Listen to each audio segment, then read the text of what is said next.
The Trump name is being scrubbed off skylines from New York to Toronto to Rio as the brand backfires. A worker takes down lettering reading Trump Place from the facade of an apartment complex in New York on the 16th of November 2016. Photograph, Alba Vigaray, EPA. It takes all of 30 seconds for the doorman at Trump Place to kick me out of the building. "Mom, you need to leave," he says, when I tell him I am a journalist. Then he practically shoves me out the marble lobby, back through the revolving doors. Tensions are high at Trump Place, 200 Riverside Boulevard. The luxury condominium complex on New York's Upper West Side is currently embroiled in an increasingly contentious legal battle with the Trump family. Like many of the towers bearing the Trump brand, 200 Riverside Boulevard isn't actually owned by the Trumps. It simply licenses the name, which is plastered on the building in big brass letters. And now many residents don't want it anymore. Audrey Nelson lives with her boyfriend in Trump Place.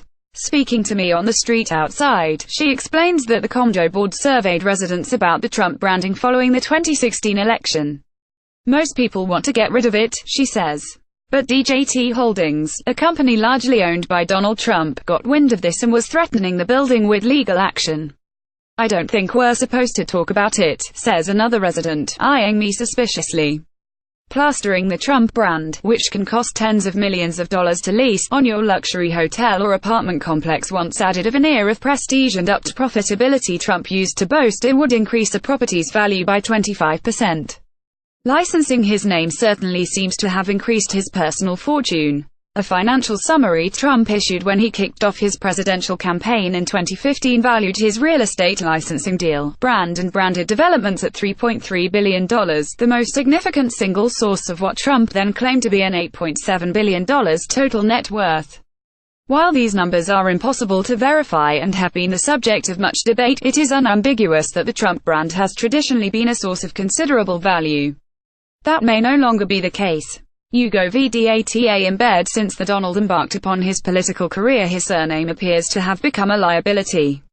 Speaking to me over the phone, previous 200 Riverside Boulevard tenants told me that Trump's foray into politics has been disastrous for property prices.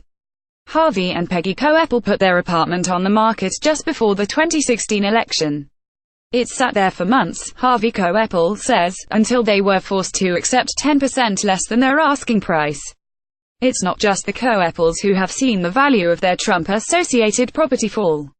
According to a recent report by City Realty, a real estate listings and research service, prices in the 11 Trump-branded condo buildings in Manhattan dropped below the borough average for the first time ever at the end of 2017.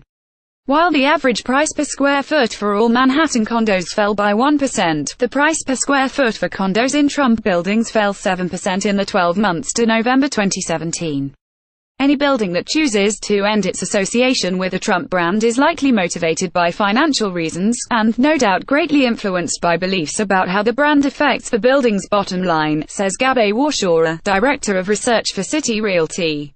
All of which, she says, raises questions about the viability of the Trump brand. Indeed, just down the road from where I'm standing, 3 other apartment buildings were also once known as Trump Place.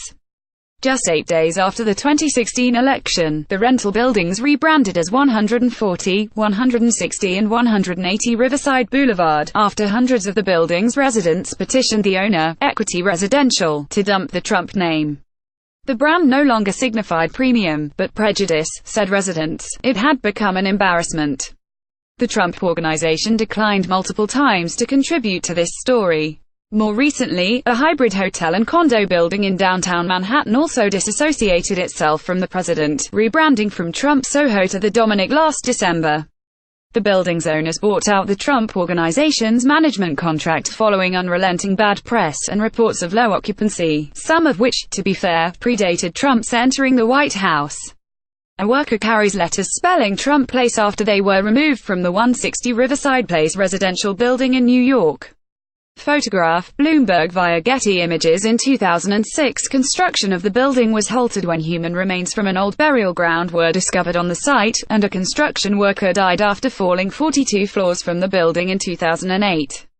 The Manhattan District Attorney's Office also opened a criminal case which it dropped last October against Donald Jr. and Ivanka Trump, investigating them for misleading investors about the value of the Soho Hotel. With this checkered history, things still took a turn for the worse when Trump entered the White House. 11 of the 12 NBA teams that had once stayed at Trump Soho boycotted the Hotel and Koi, a high-end sushi restaurant that had once been frequented by celebrities, closed in April 2017 after seeing a slump in business that may have related to the new president. Even the Trump Organization itself seems to have realized that the family name has depreciated in value. In late 2016, Trump Hotels announced a new hotel brand aimed at millennials, called Zion. The choice of name perhaps reflected prevailing public opinion towards an Trump Hotel collection.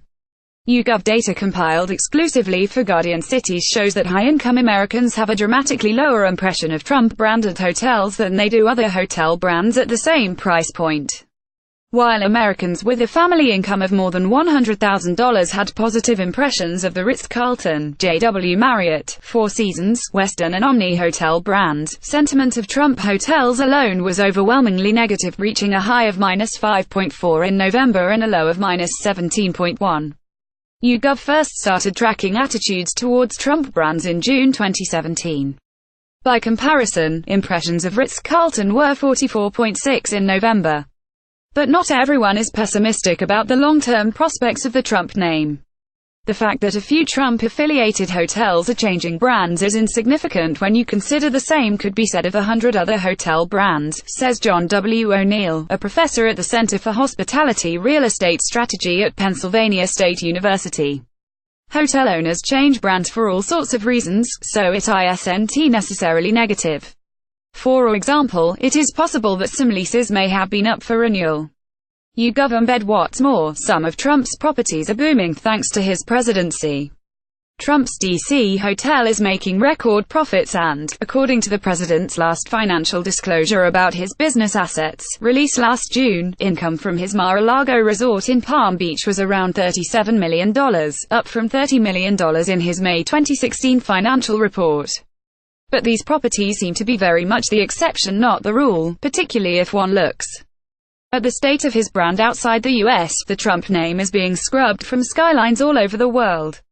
In the 2.5 years since he announced his presidential bid, his brand has come off at least 7 buildings in 4 cities: Panama, New York, Rio, and Toronto. Trump-branded hotels in Vancouver and Chicago are also rumored to be attempting to sever their ties. Canadians, in particular, have been very clear that they don't want the Trump name associated with their cities. In December 2015, shortly after he called Mexicans rapists and criminals, Toronto councillor Josh Matlow campaigned to get the owners of what was then the Trump Tower to change the building's name. Toronto's city motto is "Diversity Our Strength," says Matlow now. My view, along with many other Torontonians, was there no place for Trump's name in the skyline of the world's most diverse city. In June 2017, the building's owners spent millions of dollars exiting their contract with the Trump Organization, and the Toronto skyline is now Trump-free. Demonstrators outside Trump Hotel International in Washington, D.C. in January 2017 protest President Trump's executive order barring citizens of Iraq, Syria, Iran, Sudan, Libya, Somalia and Yemen. Photograph, Zach Gibson, Getty Images. Matlow concedes that a number of ingredients factored into the decision to remove Trump's name, including legal battles by unhappy investors over poor management of the development itself. The final decision was likely a combination of financial trouble, and then Donald Trump imploding his own brand due to his hateful and divisive rhetoric. Today the only Trump-branded hotel left in Canada is in Vancouver, and there are rumors it may not last there. Brent Toderian, Vancouver's former chief planner, says he spoke out as soon as the name was first attached to the building, saying that the Trump name and brand was incompatible with Vancouver's brand. His feelings are widely shared. Vancouver Mayor Gregor Robertson refused to attend the opening ceremony of the hotel last year, telling reporters at the time that Trump's brand had no more place on Vancouver's skyline than his ignorant ideas have in the modern world. The Trump name may soon be scrubbed from Central America. In 2015, owners of the Trump Ocean Club, a luxury apartment building in Panama City, fired Trump's management company and removed his name from the building.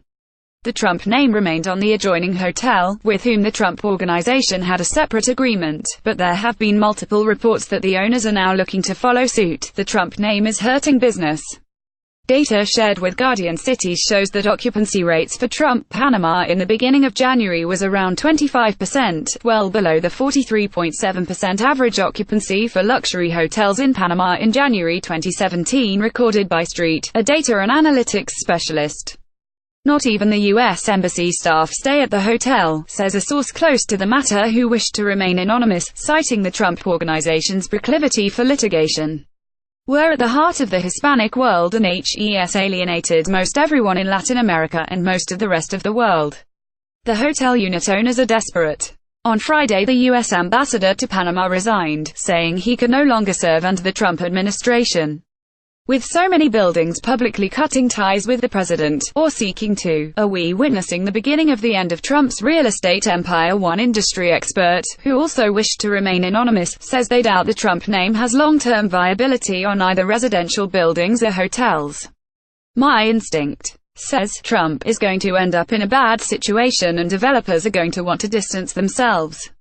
The damage to the name is already profound and will only get worse. There are ample signs that the longer Trump remains in D.C., the less welcome his name will be in cities around the world. While the president may be a very stable genius, his real estate empire is beginning to look more than a little shaky. Follow Guardian Cities on Twitter, Facebook and Instagram to join the discussion, and explore our archive here.